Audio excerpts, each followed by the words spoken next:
I've always wanted to be a doctor, so today I get to be Dr. Jackson for the day. Also, if I could take a personal privilege, Madam Chair, today is our colleague's birthday, Ms. Soria. I just want to wish her a happy birthday. 10th time for the day. So with that, good afternoon, Chair and members. On behalf of Assembly Member Dr. Jackson, I'm happy to present AB 1578, which seeks to require local and state elected officials to take anti-hate speech training and incorporating into existing sexual harassment training. While California has made some progress with the hate crimes, overall hate crimes offenses have risen by 8.9% from 2003 to 2024. Recent findings from the Commission to the State of Hate show that around 8% of Californians over the age of 12 have experienced hate, and 15% have witnessed hate within 1 year period of study, and those numbers double for teens in the state. The Commission on the State and Hate also recognized that hate-based rhetoric from political leaders has the power to embody others express their prejudices. Respect is important in fostering a diverse society, in the words to help reduce violent attitudes. Elected officials must understand the power that their words have. Training can still instill a sense of responsibility in upholding these principles. Thank you. Thank you. Any other members or any others in support? Please state your name and your position. Craig Polster on behalf of Equality California in support. Thank you. Anyone else in support? Okay. Anyone in opposition? Please.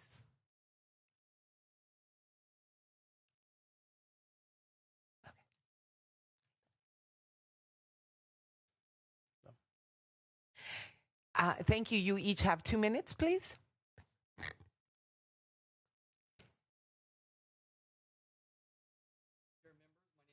Your mic. We strongly oppose AB 1578. You cannot regulate what you cannot define. The bill mandates anti-hate speech training for public officials, but hate speech has no clear legal definition in California law. The ambiguity isn't a minor drafting problem, it's the whole problem. I'm sure there are things said by elected officials that 99% of us would agree are hateful. But when the government defines hate without limits, it doesn't stop at genuine hatred. It targets speech it simply disagrees with. We see this happen right here in the Capitol. Sincerely held religious beliefs get labeled as hate. Organizations like ours get labeled as hate groups or slandered as white Christian nationalists by legislators like this bill's author. Mandating training designed by outside advocacy or groups with no legislative guardrails will only deepen that problem. Assemblymember Jackson, in the previous hearing, he declined to explain what he considered hate speech. So here's my plain questions about this bill. Is it hate speech to say a child cannot be born in the wrong body? That girls' sports should be reserved for those with female bodies? That schools shouldn't change a child's name without parental permission? What about a person who won't use someone's preferred pronouns? Not out of hatred, but out of a sincere religious conviction that it's wrong to affirm something they believe to be untrue. Every member of this committee should be asking these same questions before voting on this bill. If you can't define what speech is in this training, you're handing a blank check to outside advocacy organizations to decide for you. Define the term or withdraw the bill. Thank you. Thank you. You may begin. Hello, my name is Sonia Shaw. I'm the president of Chino Valley Unified School Board, and I strongly oppose AB 1578. I know what it looks like when the powerful try to silence people they disagree with. I have been sued by the Attorney General, the Governor, and the State Superintendent for supporting parental notification. I have been smeared by the Governor. I have received death threats at my own home, all because I believe parents have a right to know what is happening with their own children. Now Sacramento wants every elected official to sit through mandatory anti-hate speech training. Every school board member, every city council member, every county supervisor. Here's the problem. The bill never defines what hate speech is, not once. So who decides? Look no further than the bill's own author. When Attorney General Bonta sued my district, Assemblymember Jackson went on social media and declared our parental notification policy had nothing to do with parents' rights and everything to do with Christian nationalism movement attacking minority groups. That's how he describes parents who simply want to know what is happening with their own child. He now wants to write the hate speech training. He already told you what he thinks hate speech is.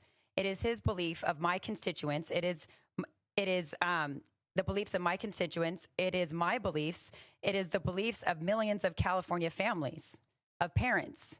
Mandatory training without a definition is not education, it's pressure. Will there be a test? Will officials be graded on whether they have sufficiently renounced the wrong opinions? The people of my district elected me knowing exactly where I stand. If voters disagree with me, they can remove me from the ballot box. Our disagreements belong in open debate and elections, not in government indoctrination sessions run by the very people who already called us Christian nationalists. 10 seconds. I strongly ask you to oppose AB 1578 and stop the division. Parents' love for their child is not hate. Thank you. Any other members in the audience in opposition, please come up, state your name and position. Matthew Ward, Galt Elementary School Board Trustee, and I strongly oppose the bill. Thank you. Thank you. Meg Madden, Cause, Californians United for Sex-Based Evidence in Policy and Law, in strong opposition. Thank you. Thank you. Lisa Disbro, former CTA representative, retired teacher, Moms for Liberty of Contra Costa County, informed parents of Contra Costa County, in strong opposition. Thank you. David Bolog, representing SFV Alliance as in Serving Family Values, and the LA County chapter of Moms for Liberty, in opposition. Thank you. Anyone else? Okay, bringing it back up to the committee. Any comments or questions from the committee members?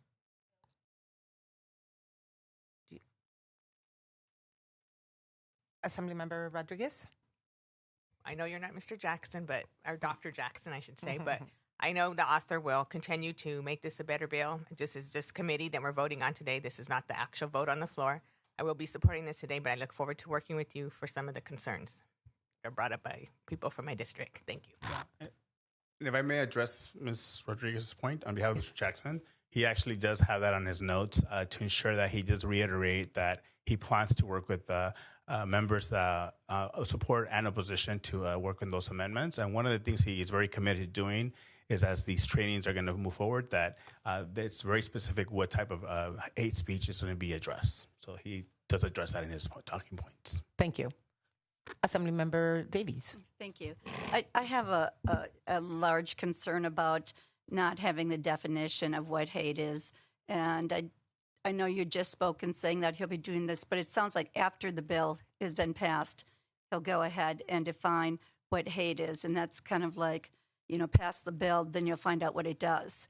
And I just can't do it. It is just, it is taking our First Amendments away. And as politicians, we've been called a lot of things. And it is what we do. And not everybody agrees with what we do. But to tell somebody that, and then what's the punishment going to be? Because Nixon's going to have to be punishment. We are going way past the point of our First Amendment right here. And again, everybody has different experiences and they react differently. But that's the way it is. And to be an adult, you know that they have the right to do that. And again, workplaces, certain things, there are HRs. But I just feel that we are treading very hard on our First Right amendments. If I may, through the chair. Again, yes. There is notes here from Dr. Jackson that it does not restrict, hate speech does not restrict the First Amendment. So that's a protected issue in this bill. And to just furthermore on the specifically on the amendments, it will be amendments before it gets to the final floor votes on both the Assembly and the Senate. So there'll be amendments done before it becomes officially a proposed law.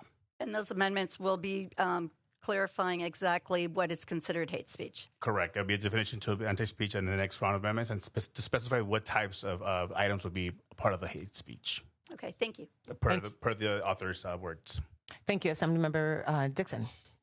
Thank you, Madam Chair. Just to follow up on that prior discussion, I don't know how any amendment or clarification can restrict speech and not violate the First Amendment.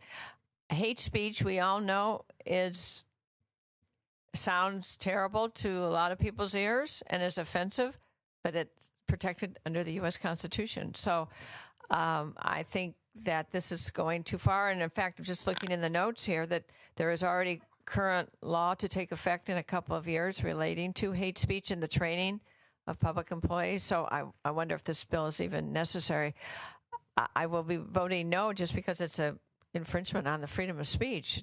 We may not like it, or he may not like it, or whatever, but that's the Constitution. That's the freedom of speech that we have in our country. So thank you for carrying on his behalf, on the author's behalf. I appreciate it. Thank you. Thank you. Assemblymember Macedo. Since it sounds like these conversations have already happened, and I guess this is maybe a better question for Dr. Jackson, what specifically is he hoping to target or accomplish with this bill? And I think that's definitely a question that will be remain as he continues to move the bill forward. That those are amendments that he's going to entertain, both from supporters and opposition. But what better way than to get the real Dr. Jackson in the House? Well, and I want Dr. to Jackson, ensure that stand up. he is here. So I think he will be.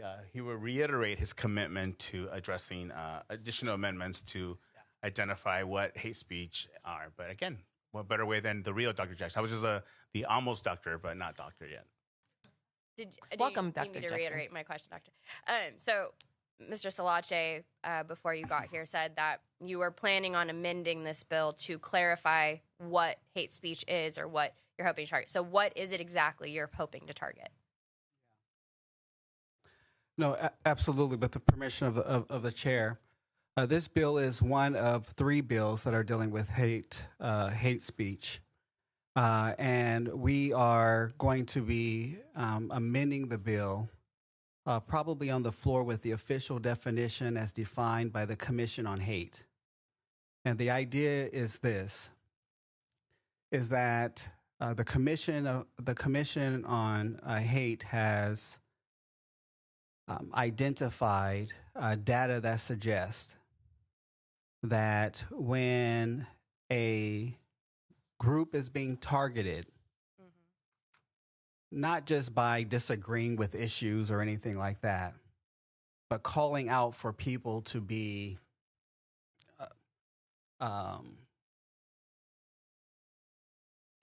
attacked, for people's worship to be disrupted, for dehumanizing language that is causing people to then go out and harm other people.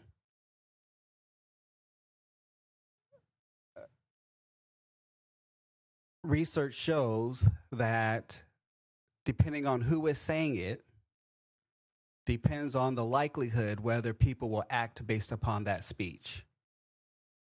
And elected officials are in the top 2. And what we need to make sure that we all know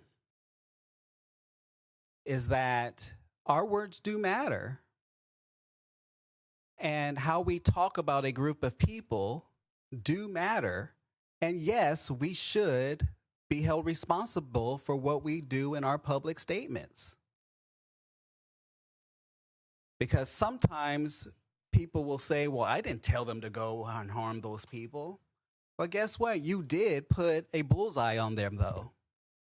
Right? And I'm not talking about a specific individual, by the way. I'm talking about a class of people. Right? And there's many examples of how that has happened. And there's a direct correlation between what is said about a group of people and the rate in which hate crimes have increased in California. And so we just need to make sure that public elected officials, both state and local, are aware of that so that we can be careful about what we say about people. And this is not about disagreements on particular issues, by the way. There's difference between political speech and hate speech. And the Department of Justice has determined what is categorized as hate speech or even hate crimes. And so if you are targeting people based upon a political class, that is goes into the category of hate. So I'm glad you mentioned that because there was an Yeah. instance last year that really stuck with me. And it Mhm. was actually during a very contentious committee hearing Yeah. that one of our colleagues compared the words of people that believed boys did not belong in girls' sports to that Mhm. of Nazi Germany. And basically making, would that fall under this? If without knowing the particular saying, but if you're saying that all they said was that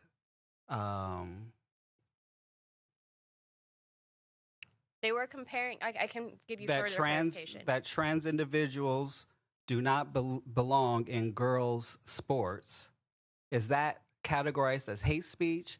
That does not fall into that category. No, not the statement by so the author of the bill and the intent of the bill was to honor Title IX and that boys were not allowed in girls' sports, trans athletes, and things like that. Mm-hmm. One of the members of the committee then responded to that, making comparisons to basically making an assumption that this was Nazi kind of behavior.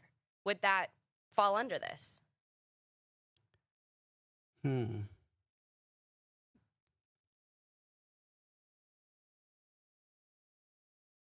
that's where I'm not. This isn't a gotcha I tend to, without hearing it myself, I will tend to say there's a high bar to say it's hate speech, right? It's a high bar, meaning that are they saying that a particular group should not be? It's hard to say.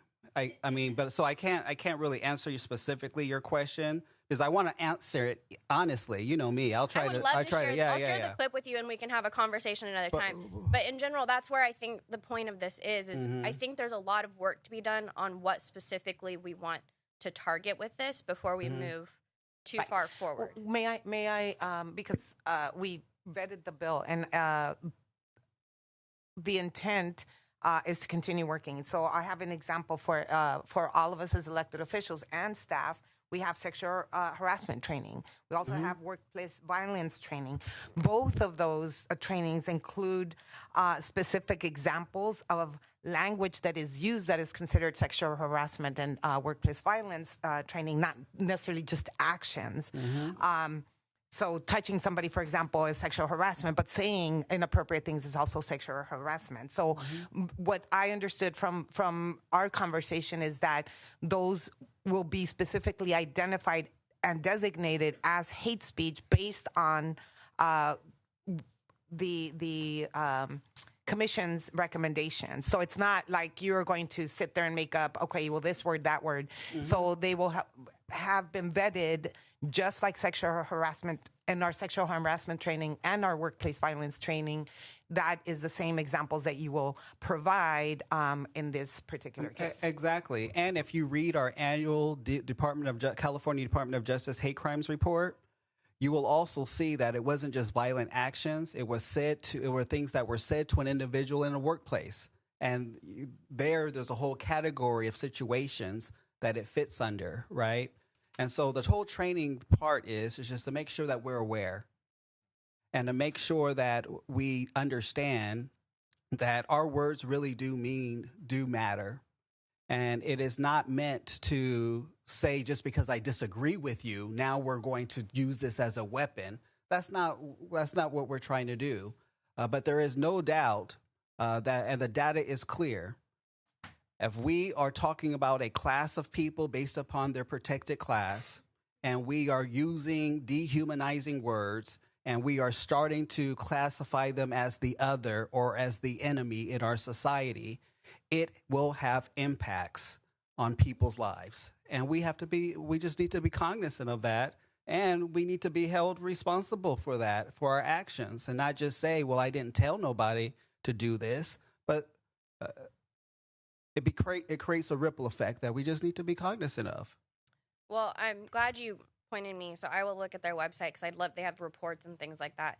Oh, I absolutely. Think there's lots of data out there, and if we're going to do something like this, I think we need to look at the data. So I don't like when we wait until the floor, because I think, there's a lot of chaos that goes on the floor, that I would plead with the author, like, just take a pause and let's figure this out, and I'll work on it with you. I just think it's premature to just have this very broad bill when this is very specific, and we've got to get it right when it comes to making sure that this is not just for us, this is a larger scale of elected officials. I won't be able to support today, but I look forward to showing you that clip and getting your opinion on it. So thank you, Madam Chair. Looking forward to it. Okay, Assemblymember Gallagher.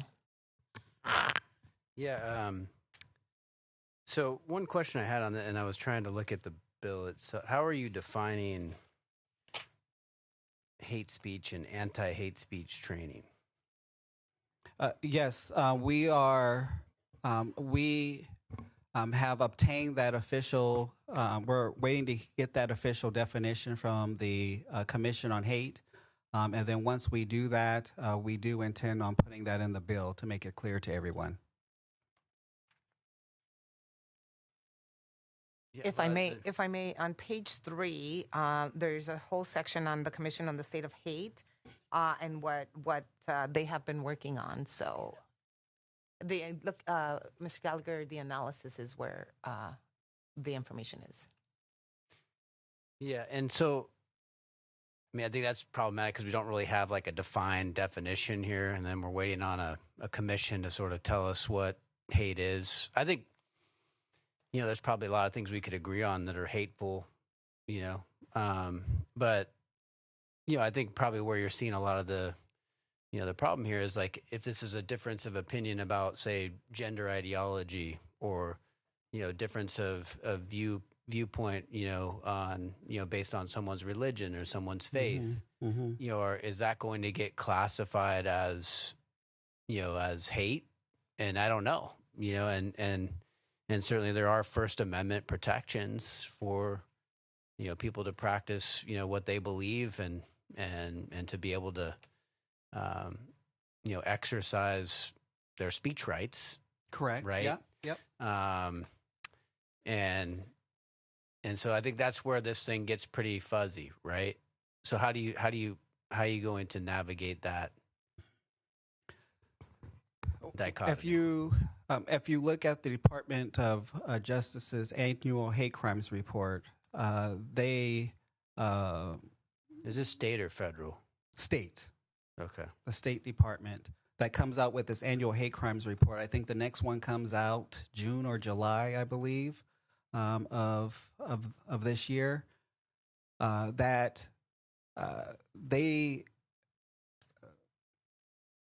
to label something as a hate crime is a very specific legal category, which is why we are making sure that that specific legal category under California law will be put in the bill so that it is not unintentionally apply to all sorts of things based upon whether you agree with what someone says or not. That is not the intent. What we are intending to do, though, is make sure that elected officials are aware that we have to be more careful about what we say and how we describe people and how we label people. Because, yes, that could end in the death of Californians, or certainly harm. Yeah, but don't we have to be careful when we tell people what they should say and can't say? I mean, we've gone down that road before and it hasn't. Well, our laws already do, and because there is a category of hate crimes that is based upon speech. Now, those are like if you commit a crime on someone, right? I mean, but we're talking about speech, right? Mm-hmm. Like if you assault someone, right, and it's racially motivated, for example, right? That's one thing. But if you say something, that's usually not criminal, right? Or There are penalties based upon what you say and how you, especially if what you say ends up into being more of a harassing behavior. There's certain things you can't say to people in the workplace, and depending on the words that you use, can be classified as hate. Certainly, if that constitutes sexual harassment under the law, right? That's And there's a criminal, category of and hate. there's a civil component. But I'm talking. We're just talking about what. I mean, let's. But I understand what you're saying in terms of. Let's just give a real world example. Like Sure. an elected official says, "Hey, I believe." That's up to the show. Yeah, no. I think, Mr. Gallagher, I think what we're getting into the weeds of this, and I think the assembly member expressed that this is going to be defined later based on the recommendation from the Committee on Hate. I don't want to stop the conversations, but we're getting into specifics, and he expressed that there is no specifics at the moment, that they're going to look at the report. If I'm not mistaken, if you're looking for words right now, I don't think it's appropriate at the moment.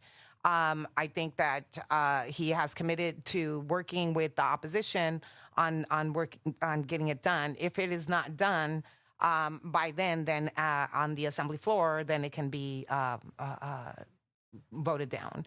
I think right now, if you don't trust that he's going to take care of it, then you're going to vote appropriately. But I think that he will work with the opposition, and I personally will hold him accountable to that, because I will not vote. I know you will.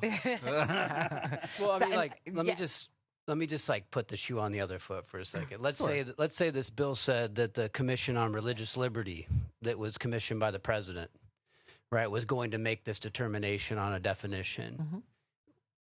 I don't think this committee would be okay with that. Well, then the committee would vote it down. The committee. I don't think you would be okay if we were saying, "Hey, we don't really know what the definition is now, but this commission, is going to determine it and send it to us, and you should vote on this bill now." If it was that commission making that determination, I imagine you probably wouldn't be wanting me to support that today, right? There is a commission right now, Commission on Religious Liberty. It's met many absolutely. times. But if I may interject, that is correct. But that's why it's in committee, and you are free to vote depending on that. So I would also question that and not vote on it if it wasn't a sufficient answer for me. Okay. And a part of just assembly member is this. At first, I did not. Originally put the formal legal definition, but there is one by California law. There is a definition that this legislature has determined, right, to be hate speech. It is a law, and when I originally put, I'm not familiar with that law. Yeah, I'll send it to you. It's not a problem, but.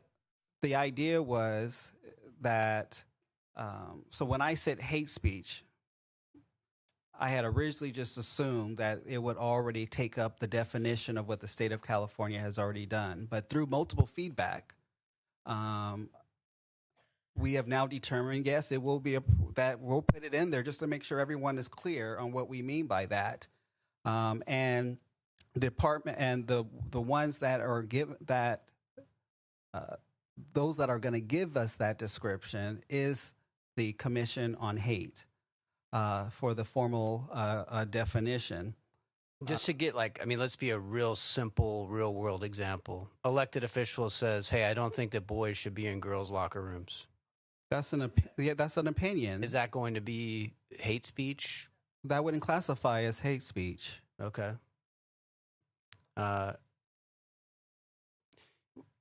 Well, and that's why I would like to have some definition so that I know what I'm voting on, right? Yeah. Well, no, I mean, if I want to hear what you think hate speech actually is, right? Because I think it's oftentimes used as a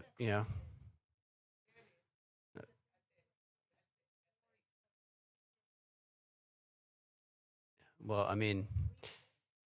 Well, let me give you an example. In my area, which is In my area, in my district, there's a gentleman that consistently goes to every council meeting, whether it's his council or not, and starts saying derogatory terms to the council members. The word that Assemblymember McKinnon just used, he uses it on the particular council members. So that is offensive speech, and he has been removed from the council chambers because of it. Now, he is not an elected official, Yeah, but so he wouldn't be getting the training now, would he, in this bill? but he gets kicked out of the chambers. He's removed from the chambers, and he claims that it's free speech. So, but elected officials are in the dais. They are not going to be kicked out because they are sitting there, right? Rightfully so. They are elected. They cannot be kicked out for using derogatory language. So I want to bring us back to, we're getting in the weeds. This bill is about training for elected officials. Training for elected officials. So, I mean, I don't know what that circumstance has to do with what we're talking about here today. Well, I think at the end of the day, Madam Chair, is this. The Commission on Hate has reported that there's a direct correlation between the speech of elected officials and the rise of hate crimes. And we need to do, and they recommend that we do something about that. And one of their recommendations is training. Okay. And this is all the bill should do. Okay, I'll just end on this. No more questions. I hear the. We're calling for the question because we're trying to debate the issue. This is a committee hearing. Yes, that's where we debate issues. We're trying to. It's a gotcha there's no conversation. gotcha. It absolutely is. So I'm calling for the question. I just didn't want. I'm not going to do anything. I just. Thank you. If I can. Yes. Thank you. All right. My biggest concern right now is that as you said, you're waiting to get the language, and most likely it would probably be an amendment on the floor. Mm-hmm. And I think you could probably ask any Californian if that's enough time, because I put myself, and I like to look at bills and make sure that I get both sides. I listen to my. Sometimes I put out polling or surveys to get a feel for what my district wants, because I represent that district. It may not always be where I stand, but it's my district. So to know that this is probably going to be given, that information is going to be given to us right there on the floor, and we're supposed to make a decision, which is a very important decision when you're talking about what you're doing.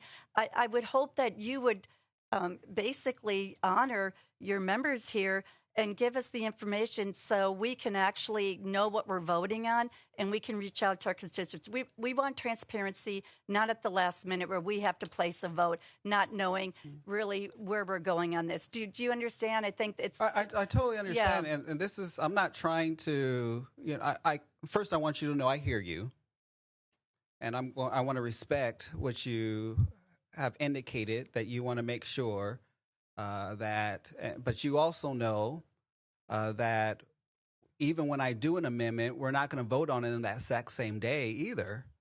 And so there will be time to review it. And I am even willing to give you the language before I even do the amendment.